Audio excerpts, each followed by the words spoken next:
बच्चों, हम मुहावरे और लोकोक्तियाँ पाठ 16 पढ़ रहे थे।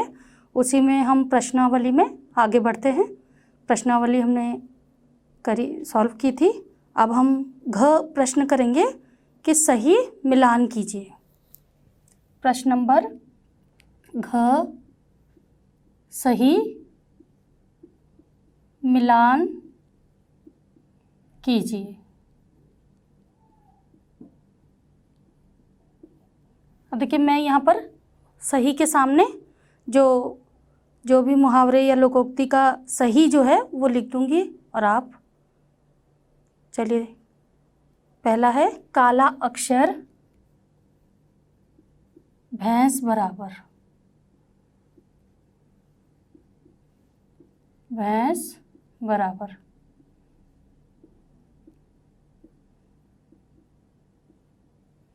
दूसरा है सिर उठाना। सिर उठाना।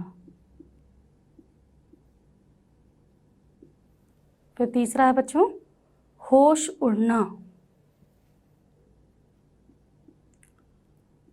होश उड़ना।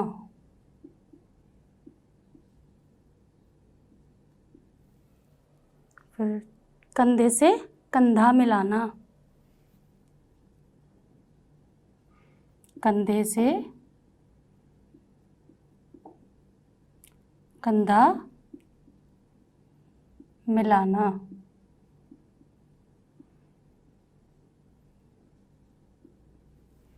पांचवा है ऊंची दुकान फीका पकवान।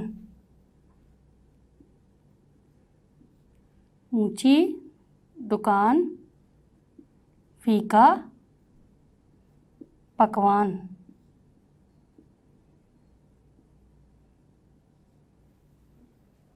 लास्ट है हाथ मलते रह जाना।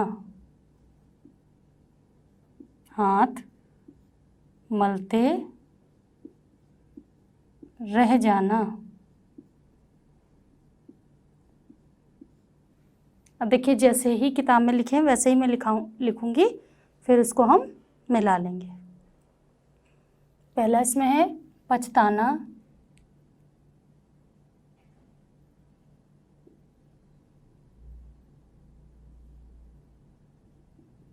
दूसरा है बराबर सहयोग करना।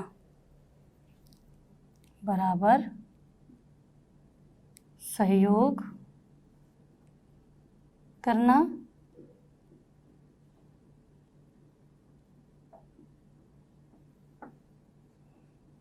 तीसरा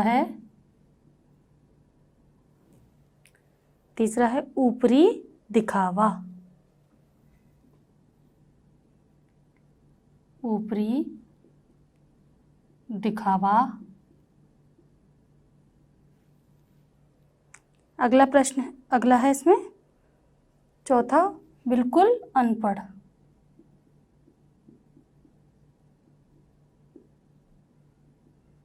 बिल्कुल अनपढ़।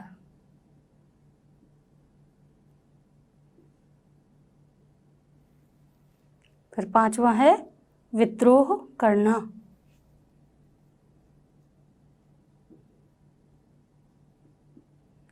विद्रोह करना।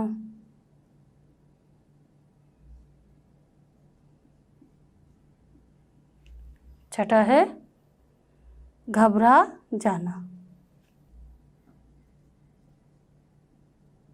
घबरा जाना। तो देखिए, आपको बच्चों पता है कि काला अक्षर भैंस बराबर क्या अर्थ होता है इसका? काला अक्षर भैंस बराबर, इसका मतलब होता है बिल्कुल अनपढ़, उसको कुछ भी ज्ञान नहीं होता। और ऐसे ही सिर उठाना, सिर उठाने का मतलब क्या होता है? सिर उठाना या विद्रोह करना। सिर उठाने का मतलब होता है विद्रोह करना। फिर होश उड़ाना। होश उड़ना, होश उड़ना का मतलब है घबरा जाना। ऐसे ही कंधे से कंधा मिलाना, बराबर, ऊपर से दूसरा देखिए, बराबर सहयोग करना। ऊंची दुकान फीका पकवान, ऊपरी जो दिखावा। और ऐसे ही हाथ मलते रह जाना, पछताना। ठीक है, ऐसे भी कर सकते हो पहले का। चौथा है बिल्कुल अनपढ़, सिर उठाना, विद्रोह करना, होश उड़ना, घबरा जाना। कंधे से कंधा मिलाना, बराबर सहयोग करना। ऊंची दुकान फीका पकवान यानी ऊपरी दिखावा। हाथ मलते रह जाना, पछताना। तो ये इनके सही ऑप्शन है। अब अगला प्रश्न देखिए, करके देखिए। जो नीचे प्रश्न दिया हुआ है, प्रश्न हम बाद में करेंगे। करके देखिए, इसमें करके देखिए में हम दैनिक भाषा व्यवहार में अनेक मुहावरों, लोकोक्तियों का प्रयोग करते हैं। अब क्रोध का भाव प्रकट करने वाले 4 मुहावरे या लोकोक्तियाँ लिखिए। अब देखिए, जैसे मुहावरे कौन से हैं जिससे क्रोध प्रकट हो रहा हो। आग बबूला होना, पहला मुहावरा है आग बबूला होना।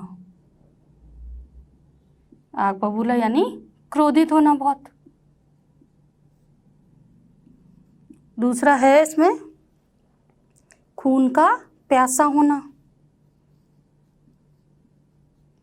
खून का प्यासा होना। फिर तीसरा है आपे से बाहर होना। बहुत ज़्यादा जब क्रोधित होते हैं तो आपे से बाहर हो जाते हैं। आपे से बाहर होना या आपा खोना। आपा खोना, कोई सा एक लिख सकते हो आप, दोनों एक ही चीज़ है। आपा खोना या आपे से बाहर होना। अब देखिए, कलेजे पर सांप लौटना, ईर्ष्या को दिखाता है ये। कलेजे पर सांप लौटना, ये ईर्ष्या को दिखाता है मुहावरा। अब देखिए लोकोक्तियाँ।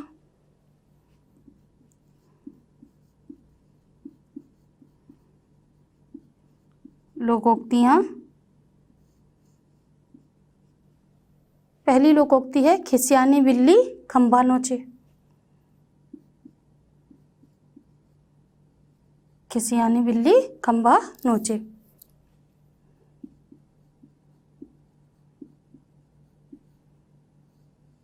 बिल्ली खंभा नोचे, अपने मन की ना कर पाए। फिर हमारी बिल्ली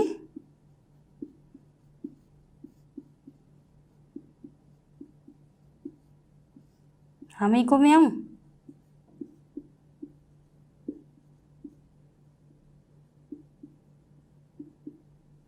अब देखिए, इसमें मैंने आपको 2 बताए हैं और 2 आप खुद ढूंढ कर लिखेंगे।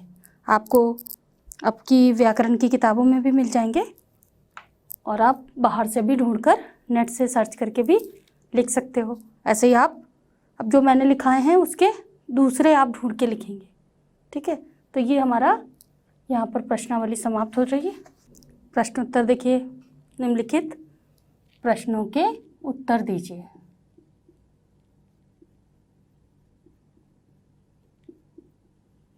निम्नलिखित प्रश्नों के उत्तर दीजिए।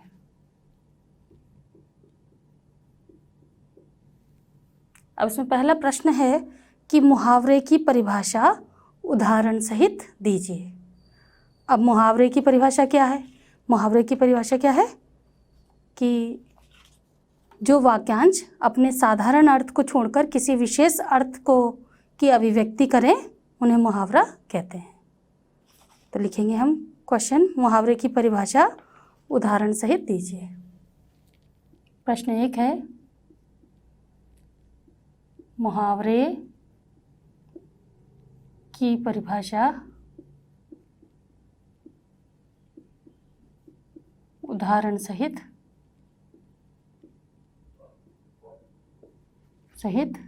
दीजिए।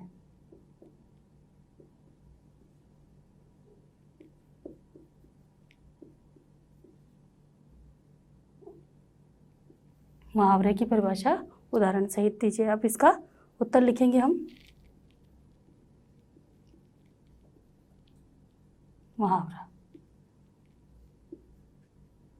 मुहावरे की परिभाषा, हेडिंग डालेंगे। अब इसके अंतर्गत लिखेंगे कि जो वाक्यांश अपने साधारण अर्थ को छोड़कर, जो वाक्यांश अपने साधारण अर्थ को छोड़कर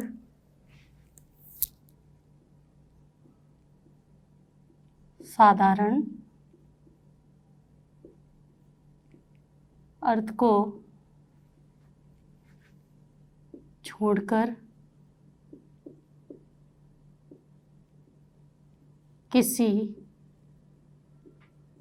विशेष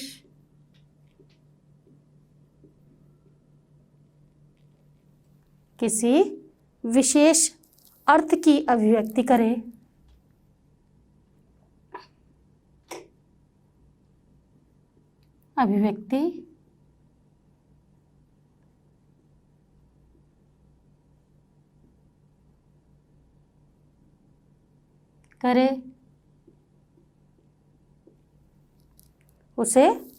उन्हें मुहावरा कहते हैं।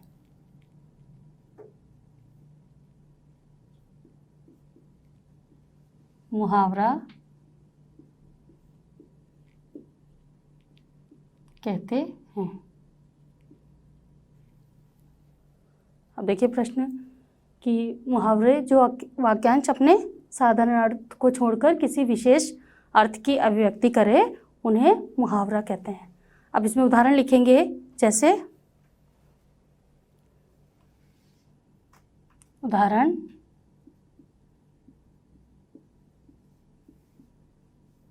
आँखों का तारा। आँखों का तारा मुहावरे का अर्थ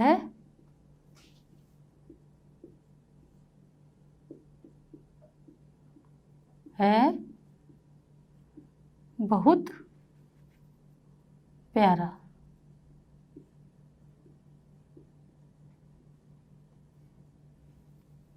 आँखों का तारा यानी बहुत प्यारा। यह शब्द जो है वो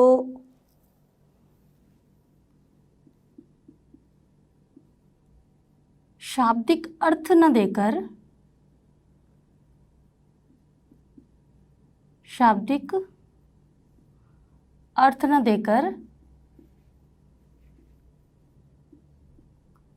एक विशिष्ट अर्थ दे रहा है,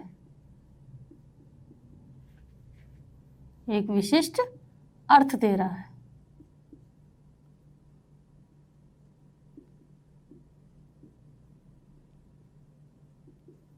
अब ये आँखों का तारा मुहावरा जो है उसका मुहावरे का अर्थ है बहुत प्यारा। ये जो शब्द है बहुत प्यारा, वो एक शाब्दिक अर्थ न देकर एक विशिष्ट अर्थ दे रहा है कि जो बहुत प्यारा है। ऐसे ही लिखेंगे हम। प्रश्न दूसरा है, लोकोक्ति की परिभाषा उदाहरण सहित दीजिए।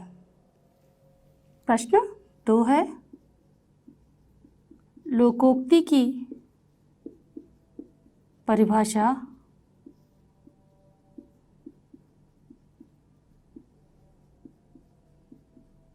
उदाहरण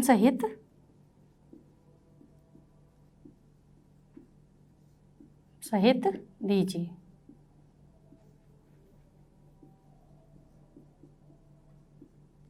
अब लिखेंगे सबसे पहले लोकोक्ति की परिभाषा। लोकोक्ति की परिभाषा।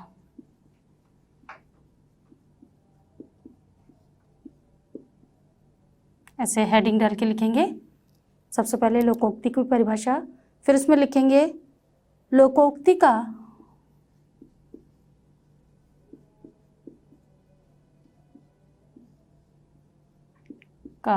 शाब्दिक अर्थ है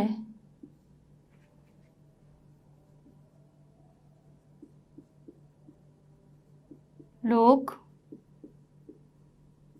धन उक्ति।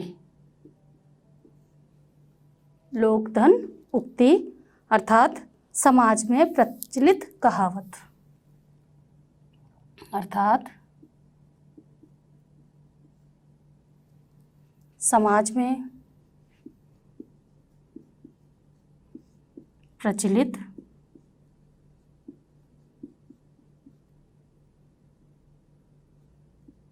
कहावत।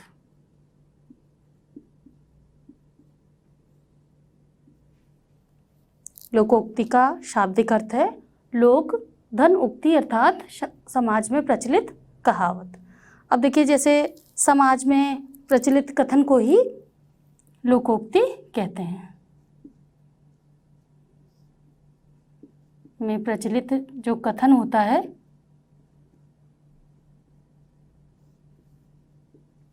प्रचलित कथन को ही लोकोक्ति कहते हैं। लोकोक्ति कहते हैं।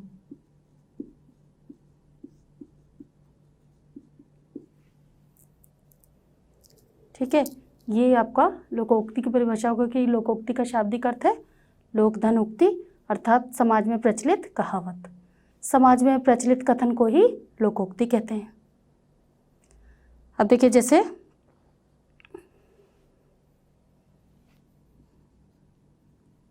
उदाहरण जैसे कालाक्षर भैंस बराबर।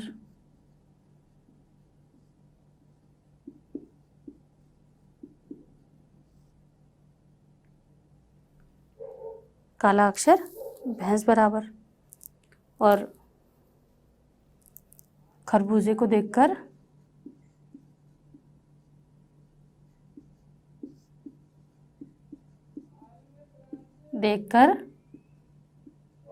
खरबूजा रंग बदलता है। खरबूजा रंग बदलता है।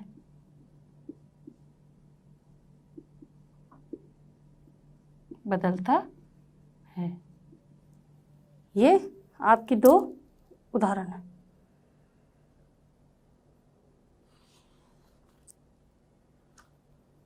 प्रश्न 3 करेंगे।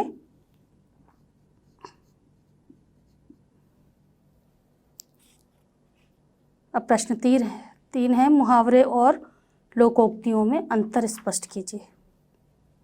मुहावरे व लोकोक्तियों में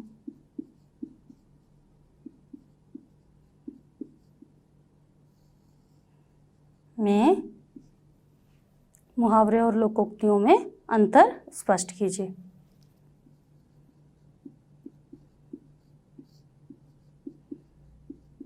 स्पष्ट कीजिए। अब देखिए इसमें जैसे हम अंतर बताते हैं कि दोनों मुहावरे और लोकोक्तियों में निम्नलिखित अंतर है, ऐसे ही उत्तर लिखेंगे फिर दोनों का अर्थ अंतर स्पष्ट करेंगे। मुहावरे व लोकोक्तियों में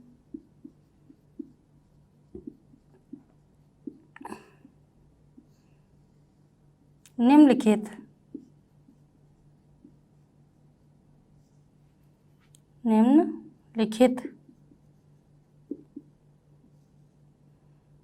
अंतर है।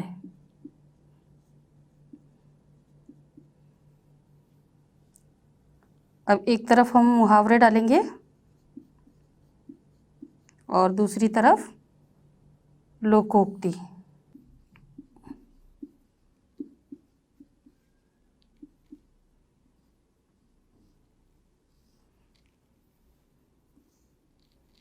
अब मुहावरे और लोकोक्ति में क्या अंतर है? देखिए, जो मुहावरे हैं ये शाब्दिक अर्थ न देकर एक विशिष्ट अर्थ देते हैं, अर्थ का बोध कराते हैं, और ये मुहावरा वाक्य का अंग होता है, इसका स्वतंत्र प्रयोग नहीं होता। वाक्य में प्रयोग होने पर लिंग, वचन, कारक आदि के कारण इसका क्रिया रूप बदल जाता है। मुहावरे के प्रयोग से भाषा जो है वो सुंदर और सशक्त बनती है। तो मुहावरे का ये, अब फिर इसके बाद हम लोकोक्ति का अंतर लिखेंगे। सबसे पहले मुहावरे का लिखेंगे, ये शाब्दिक अर्थ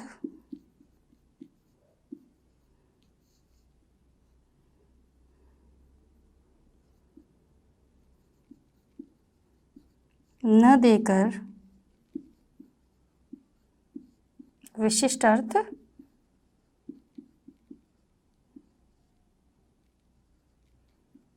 देते हैं। फिर है इनका कि मुहावरे वाक्य का अंग है। मुहावरे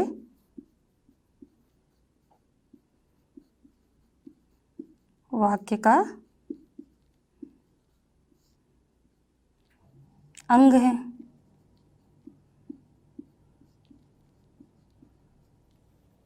वाक्य का अंग है, इनका स्वतंत्र प्रयोग नहीं होता। स्वतंत्र प्रयोग नहीं होता, इनका स्वतंत्र रूप से प्रयोग नहीं होता।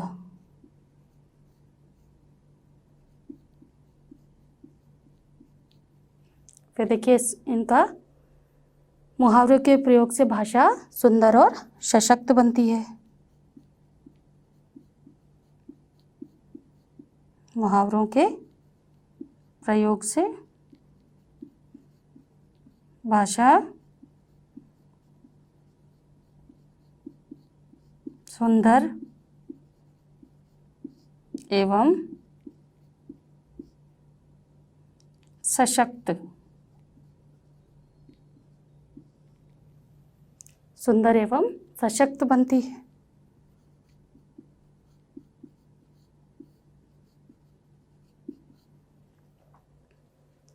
अब देखिए, इसमें लोकोक्ति में क्या होता है कि ये वाक्य का अंश नहीं बल्कि पूर्ण वाक्य होती हैं। ये वाक्य का अंश नहीं पूर्ण वाक्य होती हैं।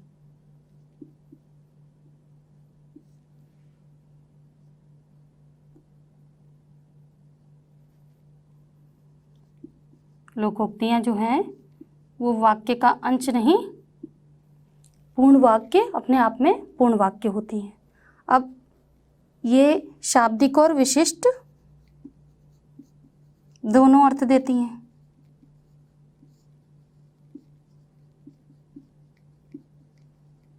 विशिष्ट दोनों अर्थ देती हैं।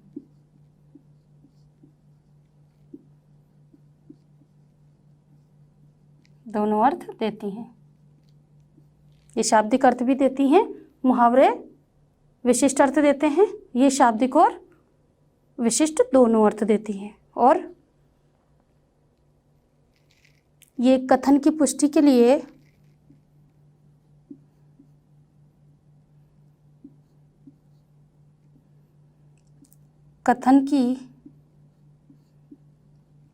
लिए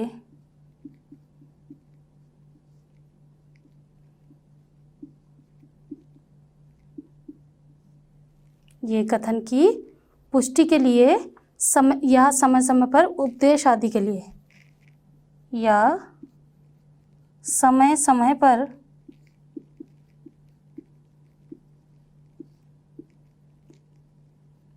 उपदेश आदि के लिए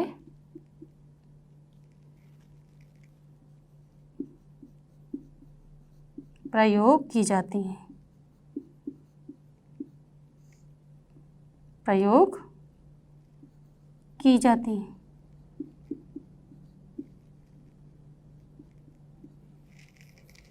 अब देखिए, ये जो मुहावरे हैं वो शाब्दिक अर्थ न देकर विशिष्ट अर्थ देते हैं, और ये वाक्य का अंश नहीं पूर्ण वाक्य होती हैं। मुहावरे जो हैं वाक्य का अंग है, इनका स्वतंत्र प्रयोग नहीं होता, और ये शाब्दिक अर्थ व विशिष्ट अर्थ दोनों अर्थ देती हैं।